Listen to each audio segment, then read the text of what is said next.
श्रोता बंधुगण नमस्कार। वर्तमान आपण मैंने कही मोर मु जो काम करुच्ची आपणकर एक्सपीरियंस रु किछि कहबे। आज मु कैंसर अवेयरनेस कथा कहूची, ब्रेस्ट कैंसर अवेयरनेस कथा मु वर्तमान कहबी। सेतेबेले झील प्रज्ञा अमेरिका रे थाए एवं अमेरिका रे से देखिला कैंसर अवेयरनेस होउची। से कहला जे माँ एटा करिबा बोली। आमर तो महिला समिति मान थिला बैशाखी बोली मु एक पेपर बाहर करुथली, बाहर करुची बैशाखी बोली। से पेपर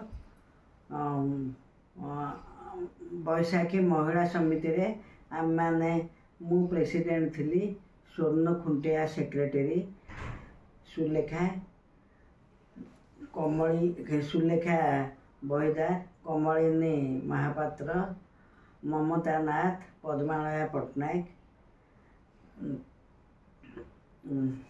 प्रीति पट्टनायक एवं आहुरी अनेक सेथिरे रहिथिले एवं समस्ते सेथिरे करबाकू एकमत होई बाहरिले। आमको मध्य से आम जाई बुर्ला मेडिकल कॉलेज रे कैंसर डॉक्टर थिबा कविता माझी की कहलु। कविता माझी कहले हाँ नानी मु आपण को सबू साहाय्य करबी। से मध्य सब बेले आसंती। डॉक्टर माधुरी पुरोहित से मध्य आम सहित सब बेले थांती एवं आमर सबू कार्य रे से जोग देयंती। से मानकु मु धन्यवाद दउची। आम माने बुली बुली सब आड़े कैंसर अवेयरनेस करिचु।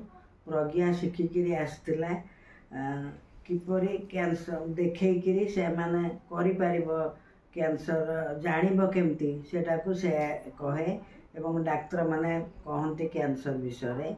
ब्रेस्ट कैंसर हेले हमर महिला माने लुचाई दौसुंदी, लाजरे कहंतीनी। सेतिपाई बहुत महिला मृत्युवरण करुछुंदी। किंतु ब्रेस्ट कैंसरटा एते डेंजर नुहे। जदि प्रथम जना पड़ तेबे पेशेंट निश्चय भल हो।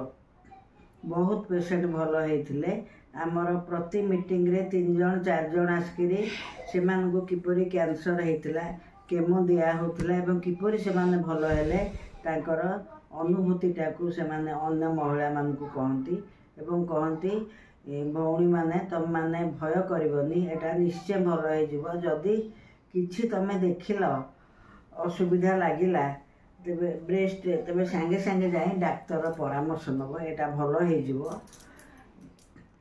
खाली ब्रेस्ट कैंसर ने सब कैंसर भल हो। तेणु आपण माने समस्त एटा को जेते बेले हबो लाज न करिकरी डाक्तर पाखु जिबे एवं डाक्तर पाखु गले आपणकर बहु अमूल्य जीवन रक्षा पाई जिवो। आ मोर अनुरोध मोर भाई भौणी माने श्रोता बंधु माने माने ब्रेस्ट कैंसर एवं अन्य कैंसर सबू एटा अवेयरनेस करंतु, लोक मानकु सचेतनता करंतु। से माने किपरि सुस्थ हेबे। कैंसरटा किछि नुहे, प्रथम जना पड़ले एटा भल हो जिवो। तेणु एटा को लोक मानक मनरे पुरांतु, से माने किपरि आरोग्य हेबे।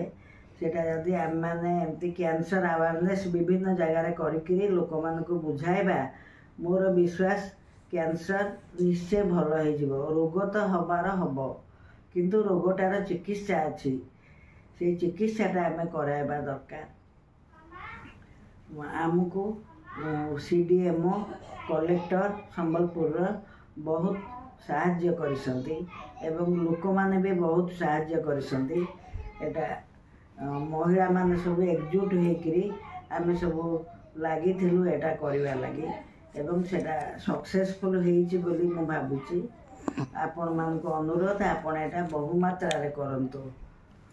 एतिकी कही मु रहुछि। नमस्कार।